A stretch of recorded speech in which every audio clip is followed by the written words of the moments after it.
6 years ago, one of my clients once told me, you guys will be jobless pretty soon because robots will write code for you. So nobody will hire you anymore. 6 years have passed and I'm still not jobless. And I see even people are hiring more data scientists. And till today, I often get questions from students and from aspiring data scientists. Do we need to learn machine learning and deep learning algorithms? Because there are tools out there to do that. So why do we need to learn them? I'm going to talk about this topic in details today. If I talk about my company, first, field employees collect data. And when we receive this data, the data comes with its own unique sets of problems, impurities, and nuances. So what happens when we first receive the data? The first thing is the validation, if the data is good. How do we know if the data is good? We know it because we know our company. So we have some awareness and judgment that we developed over the time because we know what kind of data we can get. There can be few different things. One thing is different data types, missing data, all kinds of problems. Also, people can make mistake when they input the data, right? So sometimes you have to clean the data and sometimes you have to ask the corresponding people to correct the data, correct their mistakes, right? So this data validation process, it can be only done by a person who is aware of the company and who knows what to do with the data afterwards.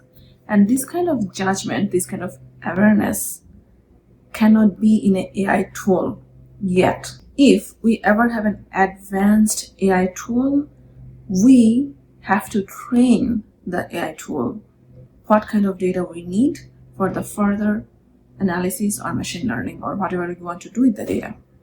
Once the data is clean, error-free, and completely ready for production, the next step is based on the stakeholders and the client's need. We need to decide what kind of analysis we can do. So in this step also, what kind of analysis we need to do, that's also a huge decision-making process. It needs analytics knowledge. Yes, if you want to do some visualization and bring the insights from the data, I can see that there are certain tools available for that. Yeah, there are some tools available that can do some visualization for you. That's not yet as creative and as intelligent as an experienced data scientist. And even if you have to use a tool, you need to know what to do there. You can only give instructions or ask questions. Even to ask questions, you have to know what you have to ask, what you want. Finally, machine learning and deep learning. You will hardly ever find a data scientist who is doing only machine learning and deep learning all day. To get to the machine learning and deep learning part, you have to pass through what I have just described all this time. Before you get to the machine learning, you need to know what kind of machine learning, right? Supervised, unsupervised, machine learning, deep learning. What can be your target variable and what are your features? And if the features are enough, before even data collections, if you're a data scientist, you have to guide your field people to get the right features for you. For that also, you really need to have deep understanding about your machine learning and deep learning process. And if all the features you already currently have, if they're enough, if they're not enough, you have to collect more features. So more data collection, cleaning process again. So it can take another few months. So this is a long process. If you want to use a package where you don't need to write any code, it can do machine learning model for you, which is possible, which is totally fine. And then once the model is done, if you do not get the right results that you're expecting, you need to go back. I don't think in real world it's possible to get 100% right results right in the first try. It almost never happens. And if it doesn't happen, how do you identify what went wrong? Your features are wrong, data is not enough, or your hyperparameters are not good? First thing you can think of hyperparameters tuning, or your features are not good. You may need more features or less features. Maybe your training samples are not good enough. So there are so many things you can check off, and that also require knowing the machine learning process pretty well. And anyway, in the industry level, people do not write code from the scratch to develop a machine learning or deep learning model. Usually we use a package like scikit-learn, TensorFlow, Keras, PyTorch, and I am making videos on scikit-learn library. You can see how simple it is. You just call a machine learning model, tune the hyperparameters, it's done.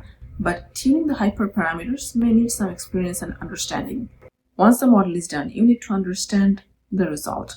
If the results are good or bad, how good, how bad. If the results are deceiving, if it is bad, what to do with it. Even if it's good, what you can do with it. That's also another thing.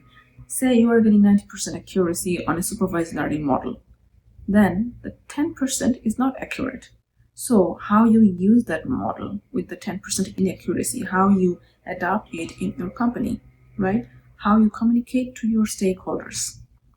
So even to communicate the results and make use of it, you need to be really well aware of the subject matter. And there are two parts. Number one is writing code. Even if you have to use a package, some code there you cannot get away with not learning to code at all. You have to learn how to code. That's one. And number two is having an analytics mind. Learning code is actually not enough. That analytics mind is more important actually than even the code. Analytic mind can only come with practice and experience. Nobody can teach you that. Lots of practice, lots of different kinds of data set. Even if you take the data set, nice and clean data set from Kaggle and work with it, try to understand the data, try to understand what to do with it, what is possible, what kind of conclusion you can bring with that data. That can give you some practice as a beginner. So this is just an idea. If you're watching this video, I'm assuming you are a beginner, you are still trying to find your way. Lastly, the data privacy. The reason most companies do not use any AI tool yet is the data privacy. I am not allowed to upload my company's data in any other platform.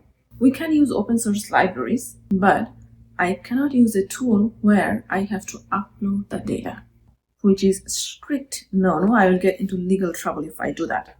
And this is not only me, most companies out there are like that. As the data scientist, you have to ensure the privacy of the data. The final message is still there is no way you can get away without learning it. I don't see in next 5 years at least for now, I don't see any way you can get away with not learning. So happy learning.